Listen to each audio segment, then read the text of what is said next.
Disorders की बात न करके अपनी थीम के बारे में बात करना चाहता हूँ कि आज की तारीख में हम ह्यूमन राइट्स की बात क्यों कर रहे हैं, जबकि ह्यूमन राइट्स की बात अपने अपने देश अपनी अपनी जनता के लिए करते हैं।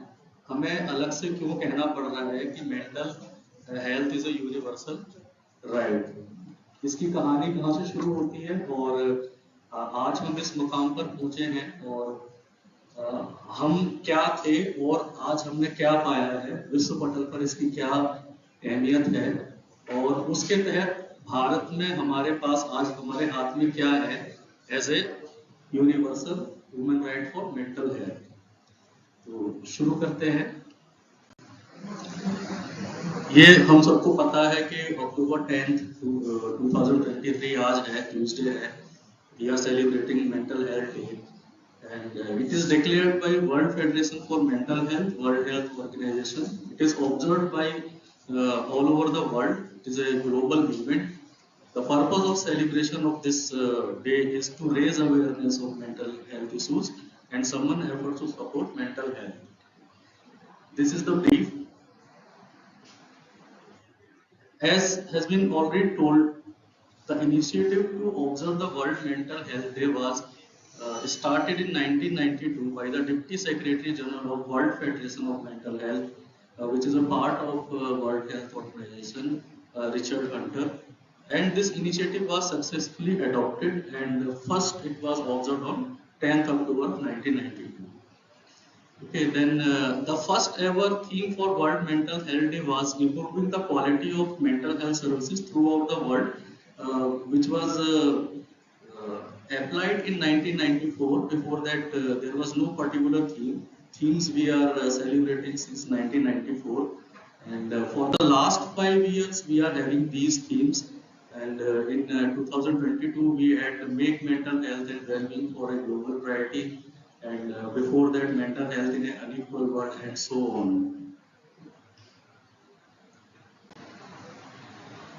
So theme is mental health is a universal human right. In Indian context, I want to say that in 1858, when colonial era was there, so when the power was transferred to British government by East India Company, the British government enacted some laws, which were 4 and 5 laws, as per their need, namely the Lunacy Act, the Lunacy Act 1858, the Lunacy Indian Lunatic Asylum Act, and Military Lunatic Acts in 1877. The thing of act was started in itself in 18th century, 17th century, and further we move on to Indian Lunacy Act 1912, which is also enacted before the independence. And after independence, this Act of 1912 was in the force till the 3 decades, when we shifted the mental health from state affair to the community psychiatry as a community affairs. In 1970s and in 1978, WHO supported multi-country project was started with strategies for extending mental health services into the community, under which we had started National Mental Health Program in 1982, and it was first started with the district Bellary in Karnataka. So it was only the 1987 that Mental Health Act was enacted after Indian Lunacy Act of 1912. The Mental Health Act 1987 continued to be a custodial law. It was not as per the totally in the favor of mentally ill patients in terms of their rights, and this was also considered as a custodial law. And MHA 1987 doesn't recognize any specific right of such persons. Then what happens is, before today's time, this custodial law were considered custodial because of the happening was happened to the mentally ill patients in terms of human right violations, unmodified electroconvulsive therapies. Nowadays we are enacted an act in which unmodified electroconvulsive therapy is banned. Unmodified means the person is given electroconvulsive therapy without anesthesia. Other things which matters are coercive restraint. We cannot restrain without any specific reason. Solitary confinement of these persons, chaining, physical abuse, dehumanizing conditions of treatment, and other human rights violations. Failed to recognize the capacity to make their own treatment decision.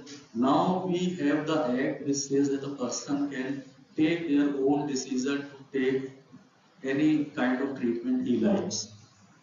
Not a single provision for obtaining the informed consent with respect to their admission and treatment unless they were voluntary admission. This was before the Mental Care Health Act 2017. What happens is when how the MHCA, mental health care, came into the picture. A convention of United Nations were held in 2006, which was the landmark movement for disability rights across the world. And disability rights were given to all the disabled people, not only the mentally ill people. All the disabled people has been given the rights.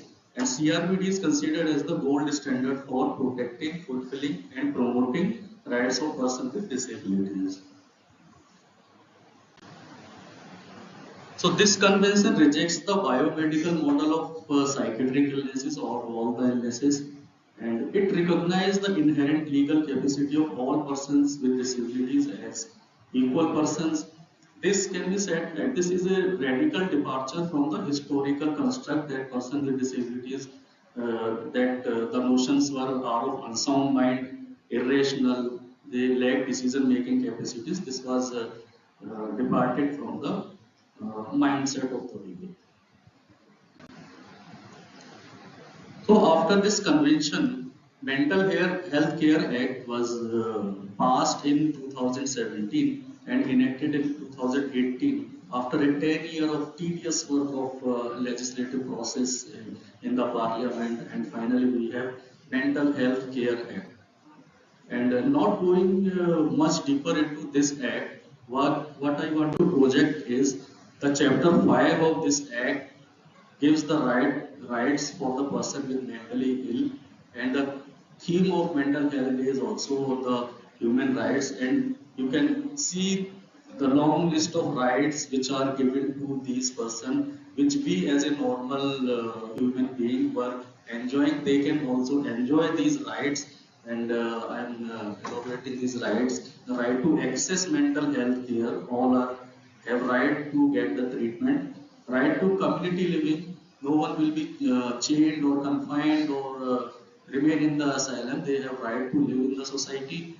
Right to protection from cruel, inhuman and degrading treatment, which was there in the pre-enlightenment era basically, when we didn't have so much of scientific temperament. So people were treated very ill in that era, but we evolved with the scientific temperament. Nowadays, the treatment part is very taken care of, and the person with mental illness are getting right treatment. Right to equality and non-discrimination is also there. Right to information, right to confidentiality, restriction on release of information in respect of mental illness, again the confidentiality issues, right to access medical records of their own. One cannot deny that their records cannot be shown to them. Right to personal contact and communication with the person, the near and dear one, the person they can contact. Right to legal aid for their proceedings if these are legal. Right to make complaints about deficiency and provision of service. So this is the chapter 5 of the our Mental Health Care Act 2017, which gives these all right to the mentally ill persons. So this is the theme of the mental health day today. So I am giving this only this talk, not going deeper into the any kind of disorder. And for